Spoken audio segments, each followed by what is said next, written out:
Guys, welcome back. I hope all of you are safe and healthy. And today is November 1st, 2020, almost end of 2020, guys. So let's do some new learning. And today I'm going to talk about JMeter and a little bit introduction of how JMeter works. So in my earlier session, we did talk about the breakdown of this REST API. We created a mock API and we understood what are the different parts of the API and how did we actually how are we constructing this API by putting all these different parts together. That's very important for testing, as I always tell you. Like, we need to understand the structure of how an API is formed and what are the different parameters that we are passing to an API. So we did that already in the last session, and we tried using Postman, like hitting the same API request and seeing the response, right? Now let's talk about JMeter. Installing JMeter is very easy. Just go to the Apache downloads and have it installed. If you are on Windows machine, just open the .bat file in the bin folder, or if you are on the Mac or any Linux, just go to navigate to that bin folder and try to open JMeter sh. Okay, so that's easy. Let me show you how it looks like. So once you open that, right, .bat file, it actually opens and looks something like this.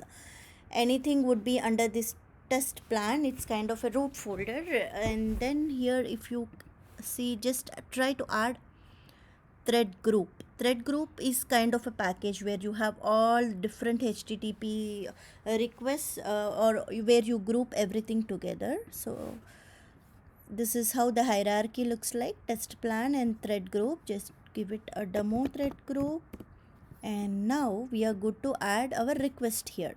So if you just right click and say add sampler, you see all different types of samplers. In this case, I want to add my HTTP request. So the moment I hit HTTP request, you see it is asking me so many other inputs or information about my API. Just how we did break down in the earlier session, right? The protocol, the server name, path is nothing but the method, and you have to pass what type of request. Is it a get, post, put, or delete, whatever, right? Now let's input everything accordingly. In this case, it is HTTPS, and then my server name. Where is it? Okay, my API mockro.com. My API mockro.com, and then my path is demo.json. Okay, once I put this, you see here, either your request sometimes might have the request body where you actually put it here, or parameters, right? In our request that we got in the last session, we have one parameter that we need to pass to this API, which is key, and this is its value. So go back to this and just hit add a parameter that is a key, and its value, just paste it here. So now we have given all the information of our API here. The protocol is there, server is there, what is the type of request, and then the method name and the parameter. Now try to run this. Oh, I have to save it before running. Okay, and then I say practice. All right. And then this is actually running. You see the run button is currently disabled, which means that it is running. All right, usually this shouldn't take that long to run, but let's give it some time and see what's going on. Now we need to understand what's going on, right?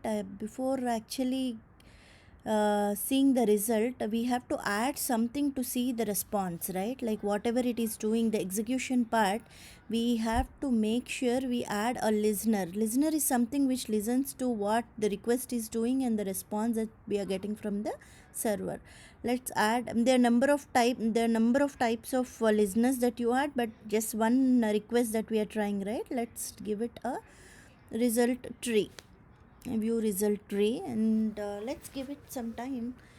Definitely something must I did mess up here. Maybe did we give all the inputs correctly? I did give HTTPS, server name, request type is get.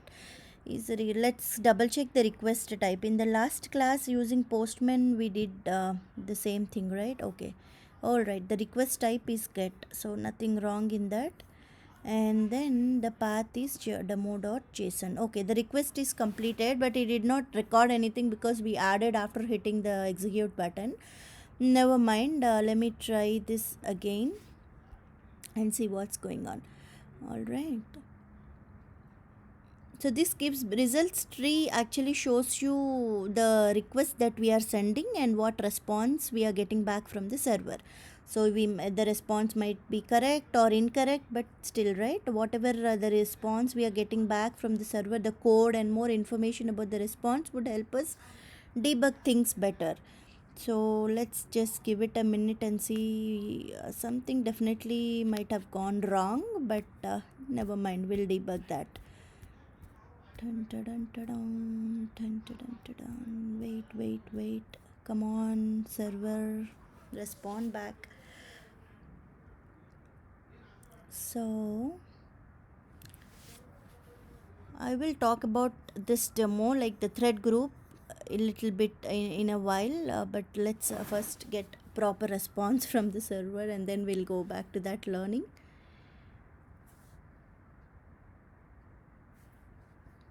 Let me check my request. Okay, I did give protocol, server name, method, JSON, demo.json, and then B667BF30. Or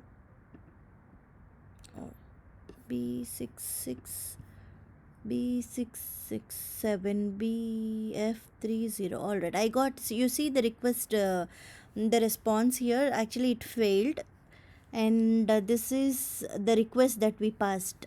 So the request, and that looks okay, and the response is bad. You see, it's giving more information as why it failed. So it says the connection exception, which is trying to connect to this server, but it failed. Alright, is my server name correct? So in this case it failed to connect to my api.mockru.com. Oh, sorry, that's my bad. You see that I gave a typo. MOCKAROO is the correct one, but I think I skipped that A here. I'm sorry. Okay, let me put that. Now I corrected my typo. This is my actual server name, my api.mockaroo.com, and let me clear. This is the way we clear the previous results. See, right now I don't want to see my failed results. Actually, it is disturbing me. Let me clear my result and try to rerun this again. See, oh, that was quick. See, so this is the good request where I corrected my typo, and let's understand this. Okay, request. So this shows the combined part, like whatever we gave in the request, right? This is how it got constructed with all the entities put together, and then which is very good, and the response is back from the server. You see the sampler result. This gives you information about the load time. So load time and the connect time. So you will know how much time it took in milliseconds to get the response back from the server, and the request response, which is really good. Now this is exactly what we did using Postman, right? What is the use of JMeter, like giving or separating all these request entities differently and then hitting. There are a lot more advantages. First thing first, so let's see this thread group. Number of threads or users is actually very important topic. It means that it actually shows how many users are currently accessing your API. In this case, the default is 1. Now for example, your API, you want 5 different users to hit at the same time, right? So the number of threads, if you give 5, let's see, I'm clearing out my previous result, and let me run it and see what happens. So you see 5 different requests hitting your server at the same time. Isn't it interesting, guys? So in real time, your API will be consumed by number of different users, right? You want to understand or you want to test your API in the real time scenario. So you will get the count of users, or you have to see like how many different users you have to simulate and put it right here in this thread group. So this thread group will actually allow you to simulate the existing scenario or the production like scenario by adding number of different threads. And there are lot more settings. In this case, the ramp up time, you'll know more about it, but based on that you will know the performance of your, you can gauge the performance of your API. So in the 5 requests, right, you see the sampler result here. So one of the request took 453 milliseconds, the other one took 381, which is quite less, 396, now 397 milliseconds, and the load time of the other one is 383. So let me do one thing, I'll add one more extra thing here, the same thing, listener, and let me take the summary report of it. So I am clearing all my previous results again and trying to hit 5 different threads at a time. Like this same API I am trying to hit as 5 different users are actually using at the same time, right? The configuration that we did here is actually thread group of 5, right? So in the 5 different users are hitting this API at a time. Let me run this and see. All right, you see the sampler report, the summary report here. So total number of samples or users are 5, right? And the minimum time taken was 378 milliseconds, and the maximum was 424 milliseconds.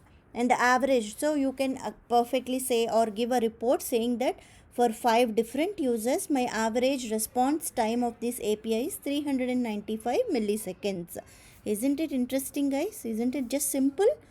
So in this case, you can add how many users you want and get the response time very well. Like it's all handy, right? This is all inbuilt feature of JMeter. So this is what I wanted to share here. So a little bit more than what we actually do in Postman. There are a lot more features of JMeter that we'll learn more. But summary report comes in very handy, and the view results tree is also very handy. And the debugging part, as we saw, right? The response showed something wrong with the server name, which we actually corrected it. So it was very easy. So that's the good learning, right? So let's learn more, and stay tuned to all the episodes, and let's talk to you soon. Stay safe and healthy, guys. Happy testing. Bye bye.